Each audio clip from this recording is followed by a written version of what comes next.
తమ్ముడు మనం చూసినట్లయితే ఇంకొన్ని రోజుల్లో స్టేట్ కి ఎలక్షన్స్ అనేవి వస్తున్నాయి. ఎవరు సీఎం అయితే బాగుంటుంది? పవన్ కళ్యాణ్ సీఎం అయితే బాగుంటుంది అనుకుంటున్నాను. పవన్ కళ్యాణ్ గారు ఎందుకు అనుకుంటున్నారు? ఎందుకంటే మాకున్న సిచ్యువేషన్ బట్టి ఆయన సీఎం అయితేనే మాకున్న కష్టాలన్నీ తీరుస్తారని అనుకుంటున్నాం. అంటే ఇప్పుడున్న గవర్నమెంట్ లో డెవలప్మెంట్ ఏం జరగలేదు.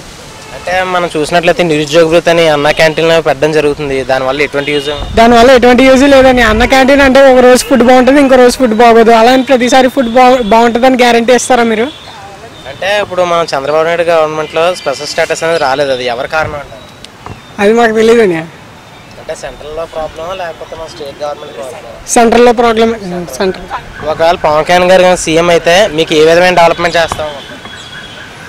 ఒకవేళ పవన్ కళ్యాణ్ సీఎం అయితే ప్రతి ఇంటికి వెళ్ళి ప్రతి కష్టాలు తెలుసుకుని ప్రతిదీ చేస్తాడని మా నమ్మకం ఉంటుందని. అంటే పవన్ కళ్యాణ్ గారికి ఎక్స్పీరియన్స్ లేదని చెప్పడం జరుగుతుంది. దాని మీద అలా అని ఇప్పుడు వచ్చే ప్రతి సీఎంకి ఎక్స్పీరియన్స్ ఉంటుందని గ్యారంటీ ఇస్తారని. పవన్ కళ్యాణ్కి ఎక్స్పీరియన్స్ ఉంటుందని నేను గ్యారంటీ ఇస్తాను. అంటే ఇప్పుడు స్టేట్ లో ఇప్పుడు ఉన్న సీఎంస్ లో పోల్చుకుంటే చంద్రబాబు నాయుడు గారు తప్ప ఎవరికి ఎక్స్పీరియన్స్ లేదని చెప్పడం జరుగుతుంది. దాని మీద మీ అభిప్రాయం? అది తెలియదని నేను అనుకోవడం అయితే పవన్ కళ్యాణ్కి ఎక్స్పీరియన్స్ ఉంటుందని నేను గ్యారంటీ ఇస్తాను. పవన్ కళ్యాణ్ గారు సీఎం అయితే పోలవరం అని రాజధాని నిర్మాణం పూర్తి అయిపోతాయని.